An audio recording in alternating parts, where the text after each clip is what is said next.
engage. Our first contention is tariffs. The Eurozone is currently getting back on its feet now, has more ambitious growth for the global data in 2019 that most areas in Europe have shown signs of economic recovery. However, Peter Hoot in 2019 explains that subdued growth pace makes the Eurozone economy quite vulnerable to shocks. Joining the Belt and Road Initiative would be a shock, as according to journalist Noah Barkin in 2019, Europe and the United States might be in the early stages of a damaging divergence on the Chinese challenge. Among the American officials, there was a panic over the spread of the Chinese influence through the Belt and Road Initiative. The United States would respond in kind with tariffs, as journalist Vasquez explains in 2019 that if China and the European Union reach a final accord, it could push trigger-happy Trump to unleash tariffs against the European exporters at a moment when the EU has just found its economic pace. Unfortunately, Thomas Duisberg, a senior fellow at the Hudson Institute, noted in 2019 that Trump will impose 25% auto tariffs, as such a move would put the already weak European economy into a recession and cause a breakdown in economic cooperation, which has been at the pillar of global economic order. The impact is a global financial meltdown, as when the European hurts, so does the rest of the world. As the European Commission in 2019 finds that the European Union is the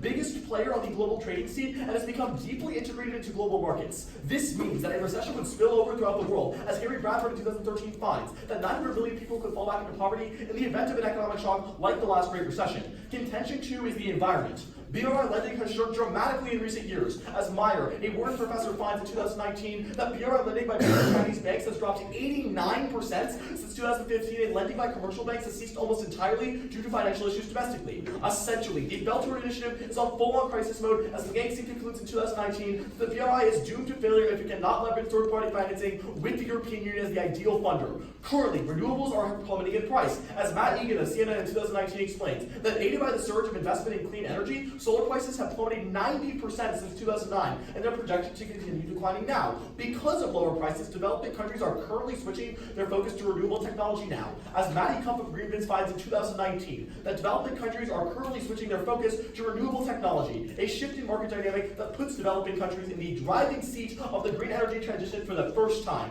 The rate of new coal capacity builds is in a free fall, down 38% compared to 2017, a dramatic change in dynamic for the global energy markets. But the Belt and Road Initiative destroys current environmental progress by locking in production and expanding heavy pollutant infrastructure projects. As Isabella Hilton of Yale explains in 2019, that the Belt and Road Initiative will absorb massive amounts of concrete, chemicals, and create new power stations, mines, and ports in countries with poor environmental oversight. China's coal companies are on a building spree currently. The initiative threatens to lock in Chinese partners into high-emission development, as Chinese state-owned power companies were actively seeking development along the Belt and Road Initiative on coal resources to South Asia and Eastern Europe. New coal power plants and infrastructure threaten global efforts to contain climate change, as well as these new coal plants will make it much more difficult for countries to meet their change under the Paris Climate Accord. China primarily invests in the fossil fuel industry, as Nakato in 2019 explains that Chinese energy outreach under the Belt and Road Initiative has made 90% of its energy sector investments in fossil fuels. Hilton of Yale ultimately concludes that only 3% of Chinese overseas investment in energy was actually to solar and wind industries. This unsustainable development through the Belt and Road Initiative will lead to a drastic increase in emissions, as Simon Zedek of Brookings finds in 2019 that new infrastructure will be a major contributor that would account for 50% of global emissions by 2050, up from 15% now. There are two impacts. First is increasing air pollution. Fossil fuels are the #1 contributor to air pollutant deaths, as fossil fuel-related emissions account for 65% of excess mortality attributable to air pollution. Millions die from air pollution annually, as according to the World Health Organization, 7 million people die each year from airborne contaminants. Second is a climate change catastrophe. Climate change is becoming an existential warming threat, and 2 degrees will expose 75% of the world's population to deadly heat distress and disrupt weather worldwide. We have a long way to go. We have less than a decade. Health effects of such warming are emerging as a major concern, as warming will expose 2.4 million people to airborne diseases.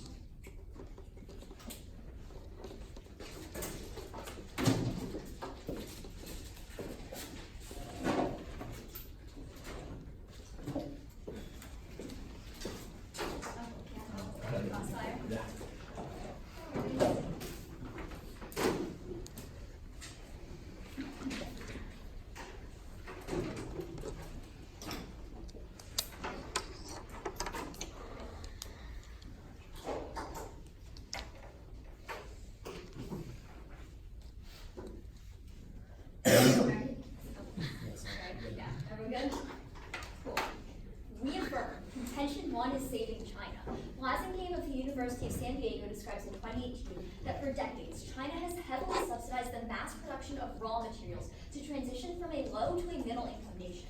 In the process, however, China has produced an oversupply of these materials, rendering its economy overly dependent on basic industries like steel and cement.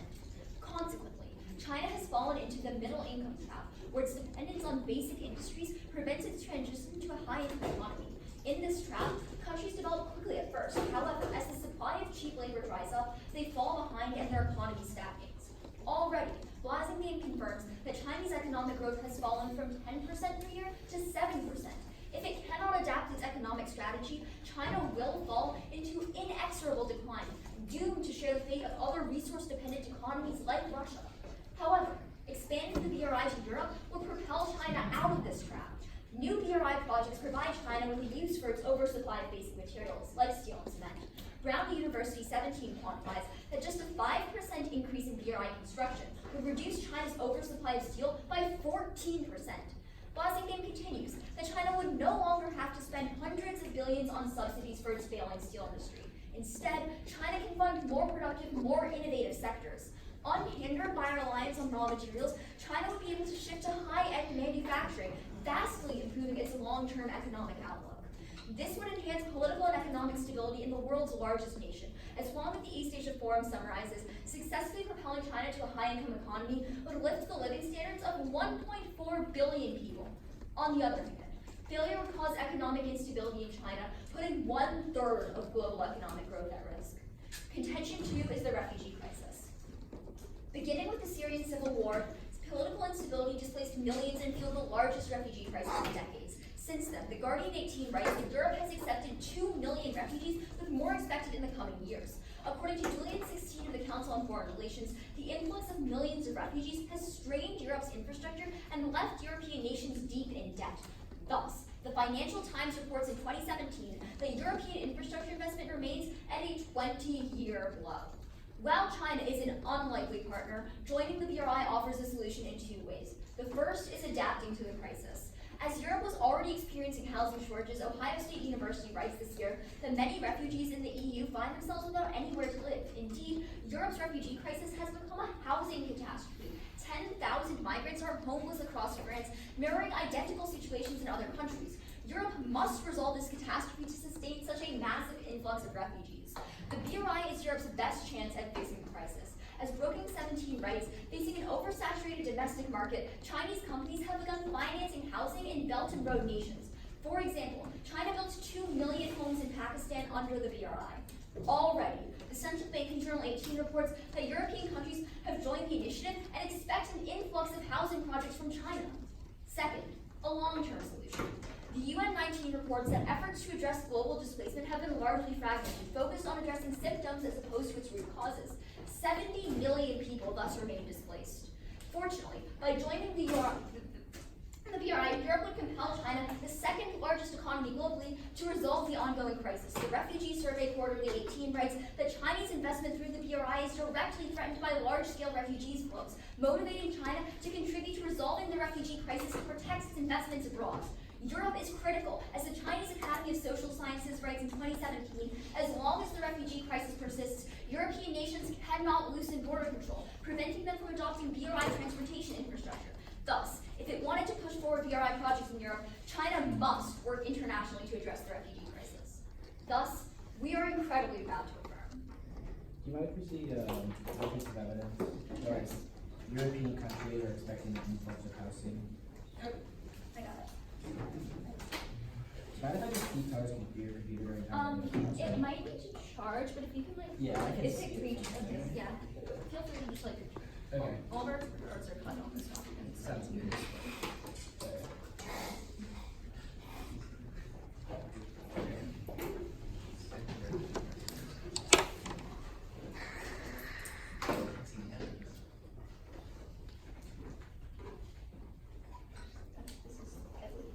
Okay, yeah, I'll start looking at it. Sounds good. Okay, you ready? Yeah.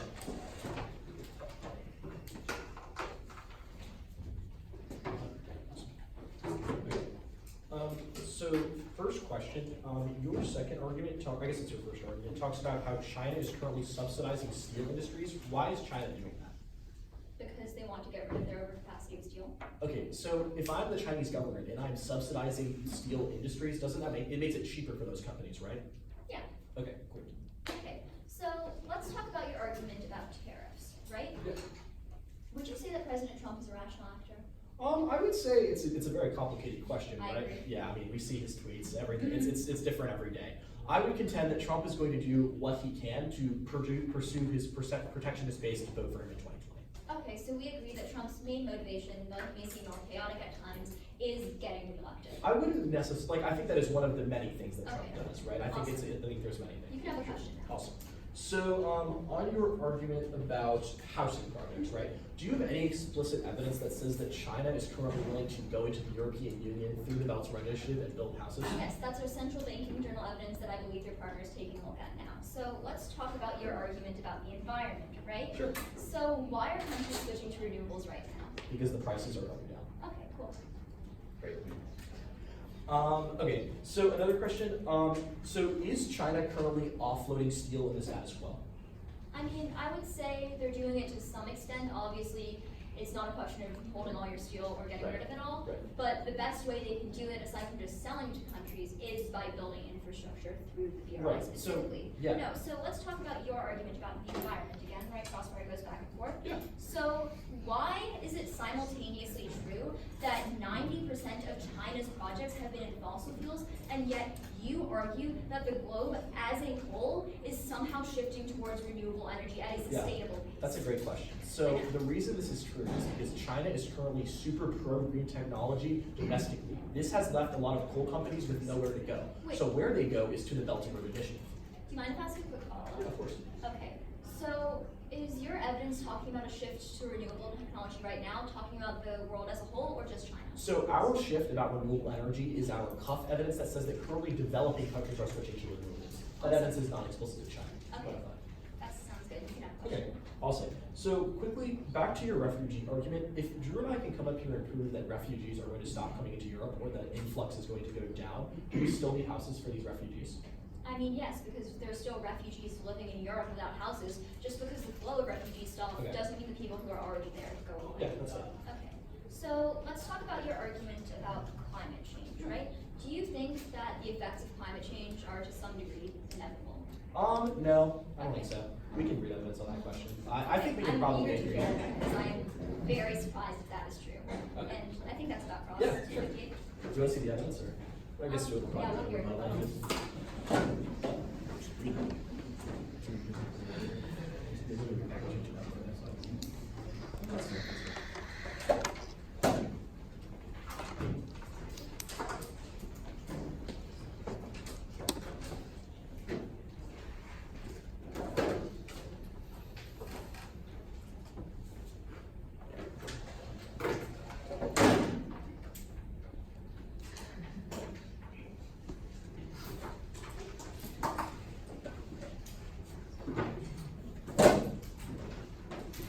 Okay. Yeah, is that all right? You. Start at the top of their case. They talk to you about how Europe has a lot, or China has a lot of steel, and they're going to export to other countries like Europe. However, what Pope for 2016 finds is that although this is China's intention with the BRI, it actually isn't going to be happening. Because a lot of these countries aren't just going to accept steel from China. They would rather build their own projects with steel within their own country, or B, are just not going to accept overproduction from steel in the country. This is even more true for Europe because they've consistently passed things like anti-regulatory measures that prevent steel from getting in the country. They need to make you prove why just because the EU joins, they would accept all this steel. But secondly, we would tell you that China is solving back the problem that they talk about right now. What the Asian Sentinel finds in 2017 is that China has passed a lot of policies to end production of these steels that we talk about and increase demand within the country for things like interest rate, pass interest rate reform that prevent them from going into a recession before, which means the problem's being solved back for right now. But third, we would tell you this has been a problem for years now, and that hasn't caused a recession. China's been overproducing steel since 2008, yet no recession had ever occurred. And this is really problematic because what we would tell you is that where is the bright line for this argument for that a recession actually happens? But then they tell you that China's trying to like transition to a service economy, and it is not likely to do more steel. What Chain in 2016 finds is that the reason that China actually overproduced steel in the first place is because they like to dump on a lot of countries, and actually, which is really important because they still have that incentive to sell cheap goods in a lot of other countries in both worlds, which means the overproduction of steel is likely to happen in that world anyway, which is what our chain evidence talks about. But then they tell you that their overproduction is going to cause a recession that goes global. However, what Manitoba in 2016 finds is that overproduction and overamount of resources never really causes a recession because it doesn't affect the amount of like products that people can get and the quality of products that people get and the amount of products that people can specifically get, which is why specifically in China, he talks about how that actually hasn't led to a recession, even though overproduction has been a problem for all these years. But at the end of the day, you're going to prefer our argument about tariffs and environment on probability, because what we see is that Trump has threatened tariffs for the past, and then we already see that developing countries have been destroyed through the environment, yet we don't really see when overproduction is ever going to cause a recession. Well, let's go to their second argument about refugees. We would tell you first that Europe's less likely to accept refugees in our world because the BRI leads to the far-right movement increasing in the country. This is for two reasons. First is that we lead to more import competition from the European nations. Estenberg finds that a 1% import from Chinese import competition leads to the far right increasing their political support by 3.7%. But the second is that when China builds a lot of infrastructure projects, they don't hire European workers. Instead, Friedman 19 says that they fly Chinese workers into the country by the thousands, which means that Europeans feel that Chinese influence is stealing their jobs, which forces them to go to the far right, which is where Friedman in 2019 finds that the increased amount of foreign workers has galvanized the far right movement. Here's why that's really important. Because the far right is on the rise in Europe. However, what VOA News in 2019 finds that every increased support means they're more likely to pass policy, and these policies threaten refugees because populist parties and far right populist parties are much more protectionist, which means the EU is less likely to accept these refugees in the first place, and they're left without a home. But their first argument talks about like allowing homes. But realize there's no reason the BRI is key to this. The EU has a lot of other infrastructure plans that they're investing in right now, but they don't tell you why they need the BRI investment specifically.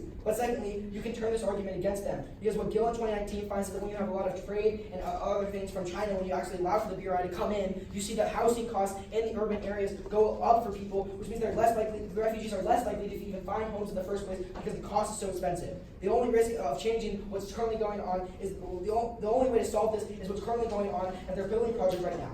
But then their second word talks about like using like leverage from the EU. Realize you can turn this argument against them. Because Das Gupta finds in 2019 that China is willing to make concessions and work on problems right now. However, because they want to convince the EU to join the Belt and Road Initiative. However, what Smith says is that when China sees that they've joined the BRI and they have that investment, they're less likely to like use their leverage anymore because they already have what they want. Secondly, we can tell you they can already do this right now. They have no real argument for why the BRI is key to allowing this to happen.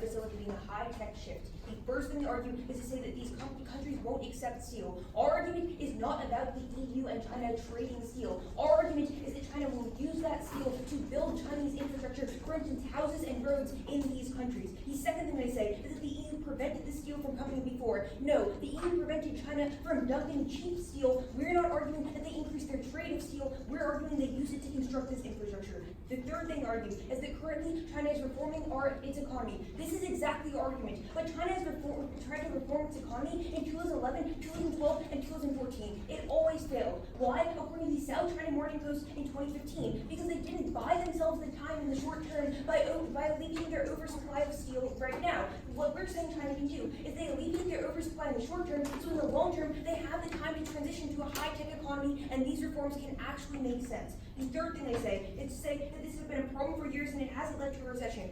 Our argument does not mention the word recession one single time. Our argument is that it is leading to a long-term structural decline in Chinese economic growth, which is why we've seen Chinese economic growth go from 10 to 7%, and it's on an inexorable decline fine according to the Glasgow game evidence if we don't do anything about it. Finally, they say that this is just because China wants to dump cheap products, but we say that yes, in the past, the Chinese economic model was to overproduce cheap products and dump it on other developing economies. But now they realize that it's an unsustainable model for development. They're trying to shift away. The way to do so is through high tech, which they can only afford if they no longer have to subsidize their steel industry. On their second contention, or on our second contention, they give you two reasons to vote for them. Number one, they say that we increase populism, but this is a gross oversimplification. There are so many other factors like income inequality, nativism, even agricultural policies that affect this, which is why their numbers are all about a theoretical scenario. In fact, according to White of the Paris Review in 2017, xenophobia, again, like fear of the Chinese, has existed since literally the 1880s in England, or rather in Europe. It is an oversimplification. But second of all, they say we increase housing costs. According to the ASAN Forum in 2019, it's public housing, which means it's affordable. It doesn't increase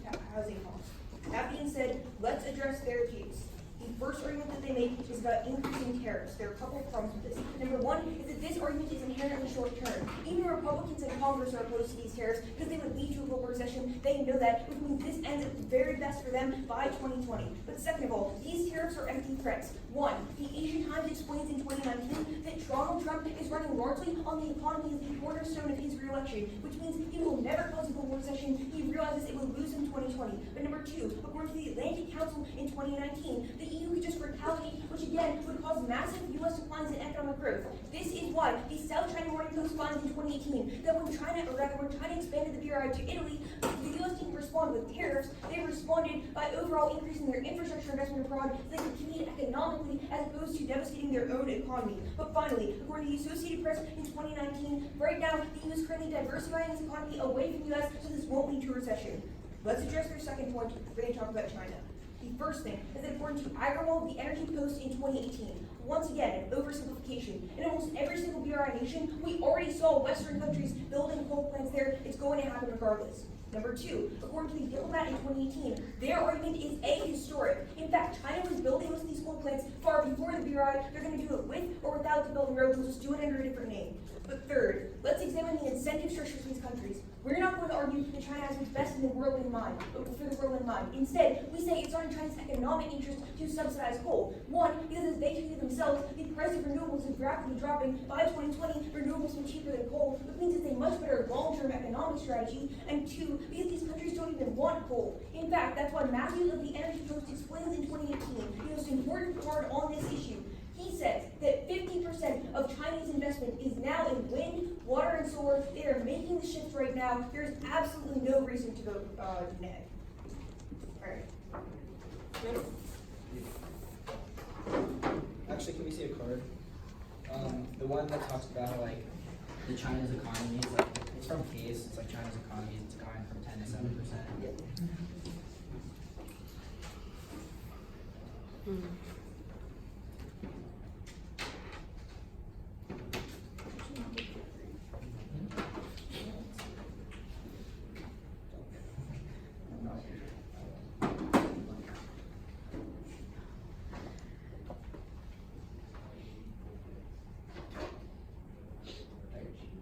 Sorry to cut now.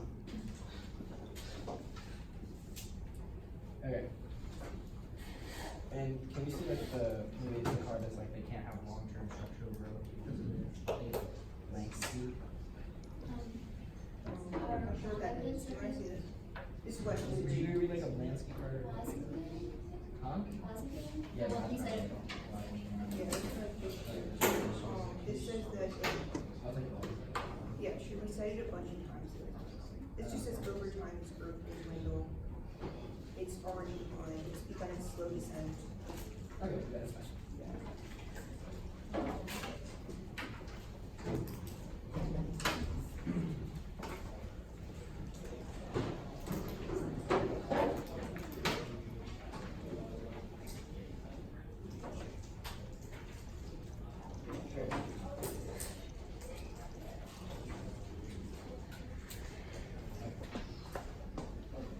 Sure.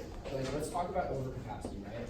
Why are specifically like the 6 countries from the EU that have or haven't joined the Development Road Initiative yet key to like building this infrastructure that we talked about? Because we say that they have the largest demand. Because Sure. for instance, if you have a country like Italy, that's a lot smaller of an economy than.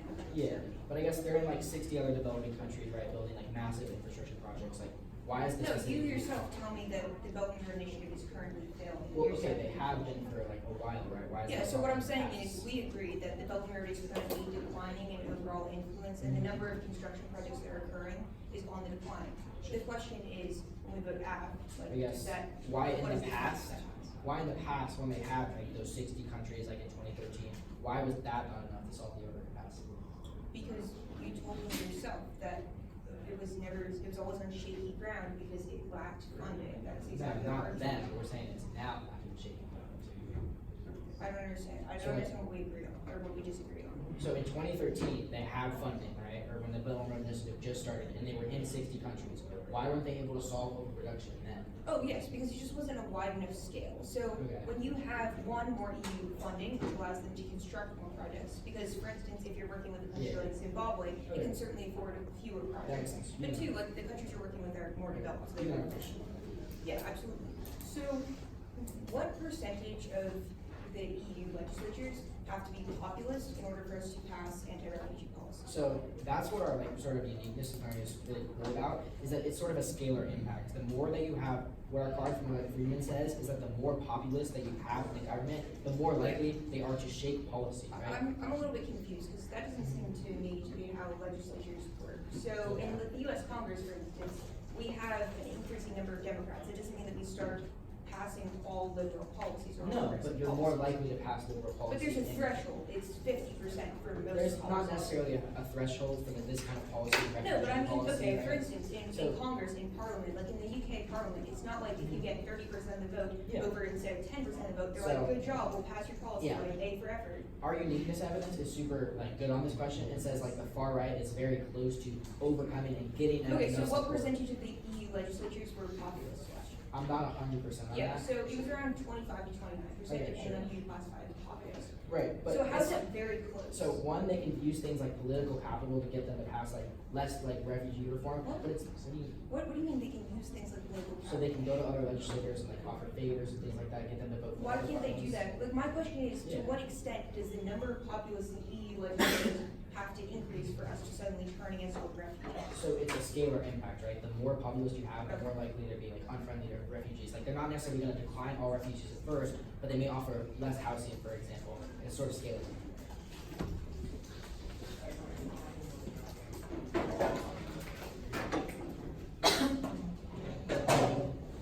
All right, we're gonna be starting prep. We're running prep starting now.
We got like 30 seconds left. Okay, so the order of the speech is going to go tariffs, then it's going to go climate change, then overcapacity. Everybody good? Their first response on tariffs is that Congress won't allow it because they hate tariffs. Our argument is A, Trump can just pass an executive order to do tariffs. That's what he's done in the past, but B, it's only done by 2020. Our root evidence from case says that a new president is going to lead to a short-term recession. Their second response is that Trump isn't going to take action because he's going to lose in 2020. Two reasons this isn't true. First, Trump's base is super protectionist and is U.S. first, but secondarily, Trump wants to, states like Michigan are like really key swing states, and they have really big auto industries, which means if he imposes an auto tariff on the EU, Michigan's industry is going to become better. It's actually going to bolster the economy domestically. Their third response is that the EU is going to do tariffs back on the U.S. A, this hasn't stopped them with China in the past because China has done the same thing. There's no reason why it's any different with the EU. But B, Trump wants to seem strong and be protectionist domestically. The warranting still applies from our first response. Their fourth response is that currently the European Union is diversifying away from the U.S. and that there's no recessions. Two responses here again. First, the two countries are super economically independent. The U.S. and Europe are the number one trading partners on both each other's lists. That diversification isn't clear. But B, our evidence from case from Strasbourg says that currently Trump will impose 25% auto tariffs on the European Union, which would put a weak EU recession, which would put a weak EU economy into a recession. Even if they're not that close economically together, it still prefers the bright lines to the recession, prefer carded evidence rather than rhetoric. On the impact level, they drop the fact that the European recession goes global and leads to a global financial meltdown. The reason this is so severe is because the recession is going to spill over and push 900 million people into poverty. The reason this is significant is for three reasons. First, you need to understand that a global recession is more important than all of their impacts because 900 million people going into poverty is inherently worse than 1.4 million people being without houses and like some impact on like the manufacturing argument. Our number is just simply bigger, but B, on magnitude, our impact is global. Their impact is only about the European Union, which means we prefer us on scope there. Then more importantly, on the environmental argument, you can just extend that they're non-unique. That says that coal building is going to happen in either world, which means you can't let them go for their turn in summer. On their case.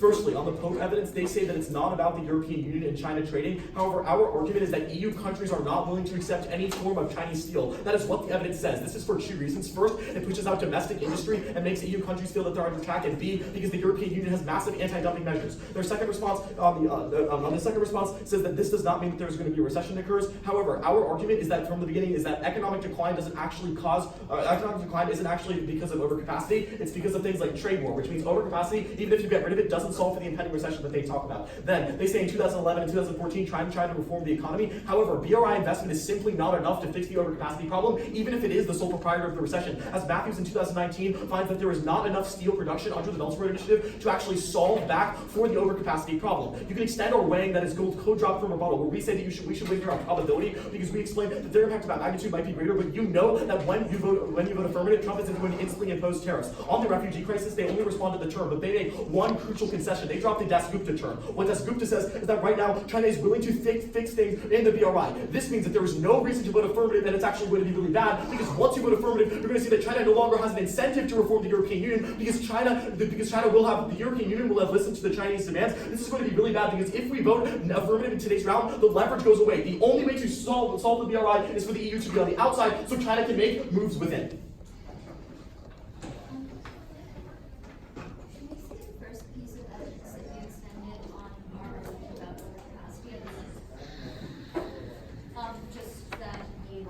Yeah, sure.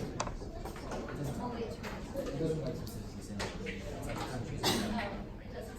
Not specific. It says countries. Yeah.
It's going to be two voting issues, and I will reserve arguments on the flow as specifically as I can. Is everyone ready? Great. There are two places to vote for us in this round. The first is on the short-term issue of preventing a recession. My opponents argue to you that when the EU joins the BRI, Trump will impose tariffs hurting the EU's auto industry. But there is a couple of major problems here actually. The first is that the effect of these tariffs will inherently be short-term.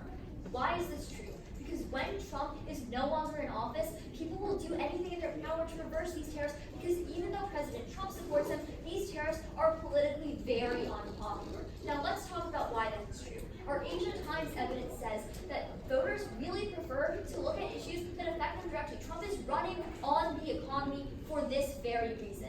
They say that Trump has a very America First mindset, but that's more applicable to foreign policy. I would say that if 900 million people are going to be pushed into poverty across the globe, some of them are going to be Americans. A lot of them probably won't be a huge fan of their president pushing their economy into recession. That's why Trump would never ever do this. They talk specifically about helping auto workers in Michigan, but they have this backwards. The EU will just retaliate with their own American auto tariffs, which ultimately hurts the same base that Trump is trying to win over. Let's talk again about how Trump has empirically retaliated to European countries joining the BRI. Our South China Morning Post evidence says that they have invested more in developing countries, growing those economies and insulating them from the very recessions that my opponents tell you are a very bad thing. My opponents fail to acknowledge what Trump has historically done. Instead, they try and tell you it is somehow far more probable that Trump will impose these tariffs because he has talked about them in the past. But what's most probable is what he has actually done in the past, and that is increase investment in other sectors. My opponents try and say that they affect far more people. It's a simple fact, 1.4 billion is more than 900 million, unfortunately for them. They say that our impacts are contained to the European Union. I have no idea what they're talking about. Our argument is about the Chinese economy and hurting 1/3 of global growth. Let's talk about how we specifically do that. The biggest place you can vote for us in this round is on our argument about the middle income trap. We say that China has seen its growth slow because it is very dependent on raw materials. But Brown University finds if we have building more infrastructure in the EU by using this steel, you'll see a decrease in this overcapacity. So China can put its resources towards developing a more high-tech manufacturing sector,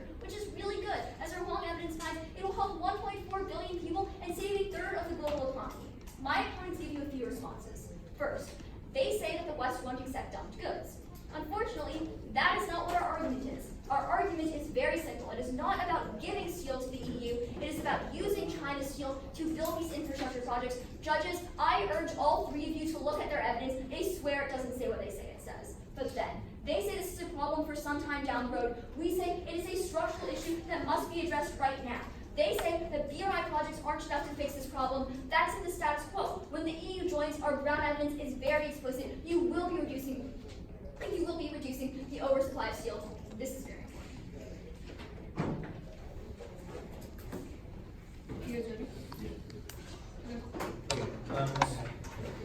So your 1.4 billion people evidence, what does that evidence exactly say? It says you raised the living standards of 1.4 billion people in China, but if China remains in the middle income trap, you heard a third vote. Okay, so what does it mean to raise living standards for 1.4 Yeah, billion? so here's actually the argument, and I know that it's not like the terms often used in debate, but I honestly think that this might be even better evidence and better measure for poverty reduction than other forms. Because poverty reduction metrics, there's a poverty line, and that can vary from country to country because the cost of living varies because currencies depreciate or appreciate. But lifting, I'm just gonna briefly explain. Yeah. Lifting someone's living standards means that there's a meaningful change in their material conditions, so they can afford more or they get paid more because now they're working a high-tech job instead of working with steel. So can I ask you a quick follow-up, JJ? Sure. So raising the living standards for 1.4 million people, are these people currently in poverty? Are they currently middle-income people? Are they high-income people? Oh, just because countries in the middle income trap does not mean that all of its people are middle income. Some of them, just like in the United States, are in poverty, a larger percentage of them. But we're talking more importantly about the 1/3 of global economic growth and the effect that that has on the entirety of the Do you mind if we take a look at that? including the United States and the EU. Yeah, you can take a look at it. Awesome, thanks. Okay, so let's talk about your argument about leverage, right? Sure. So, what are these reforms? Where specifically in the flow? I'm sorry. This was, I believe, you read in response to our argument about leverage.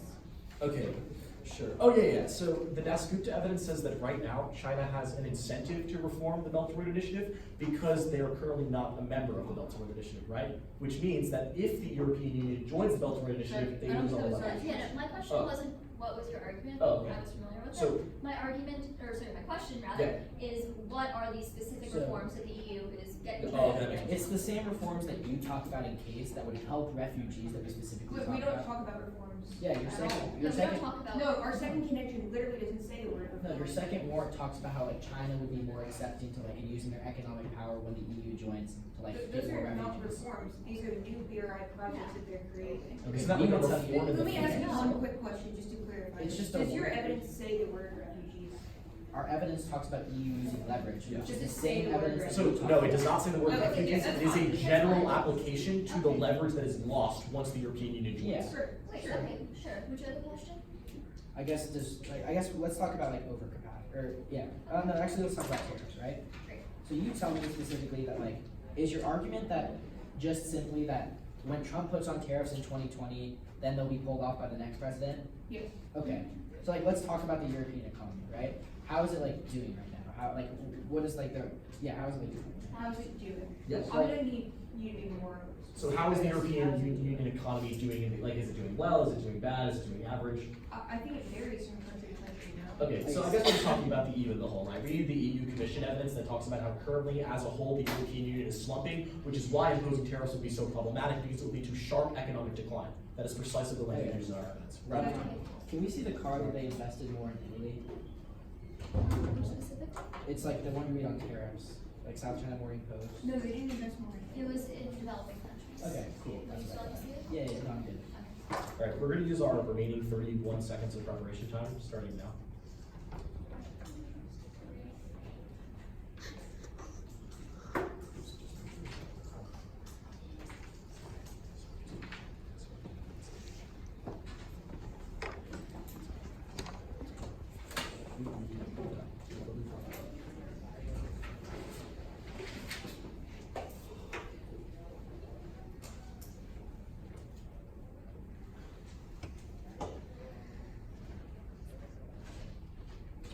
All right, that's right.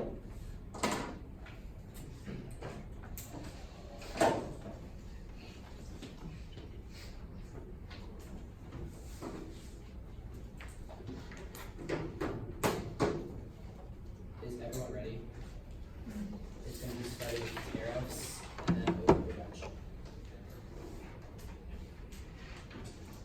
start off with the tariffs argument. The thesis of this argument is that when the EU joins the Belt and Road Initiative, it signals to Trump that they're no longer siding with the United States and instead with China, which forces Trump to pass protectionist policies like tariffs, which our evidence says that would hurt the EU economy as backlash. They give a couple of responses. They first tell you that the effect of tariffs will go away after 2020. However, they missed the part of our case that we tell you that a short-term recession would happen because our hoop evidence that was inside says that the economy is vulnerable to shocks, which means that a year of tariffs is enough to cause their global recession that we talked about, even if they go away in 2020. Then they say Trump's base cares more, like he's only protectionist for foreign policy. No, our evidence from Chagall says that actually he thinks that things like going against foreign countries and passing protectionist policies helps his base and helps him get more evidence, which is what our evidence is really good on. Then they say the EU would retaliate with workers, and that would hurt like Michigan. No, even if the EU retaliates, what Trump believes is that it would help the auto industry in the United States because people are like buying auto from other countries, which is why people in Michigan would actually benefit, and is what Trump thinks, even if that's not necessarily the most likely happening. But even retaliation isn't necessarily Trump calculus because he launched trade wars against China even though they were going to retaliate. Then they say Trump invested in growing economies. That's developing nations because Trump would try to convince them back. However, if it's a developed country, it's completely different. And what our Chagall evidence talks about, don't let them cross-apply this year. Our argument is way different because developing countries Trump could try to get back on. But if they've shifted to China, that's when they see happen. 3 reasons this is the most important argument. First is magnitude. They just say 1.4 billion people get higher living standards. What does that mean? We tell you people going to 900 million people going into extreme poverty, which is much more likely to cause death. But secondly, we would say it's a prerequisite on their argument because if Europe goes into recession, they're not going to invest in coal projects they talked about. And third is probability. Overproduction's been happening for years now, and growth hasn't stopped that we talked about. On their overproduction, they missed the warrant from the Pope evidence. What the Pope evidence says is that large economies won't accept steel investment. They would rather use their own steel, which means overproduction can't be solved. And their argument about economic growth declining, we say it's due to things like the trade war and not overproduction. You prefer our argument on probability because we know that's the only thing that's caused a recession. They have a host of other factors.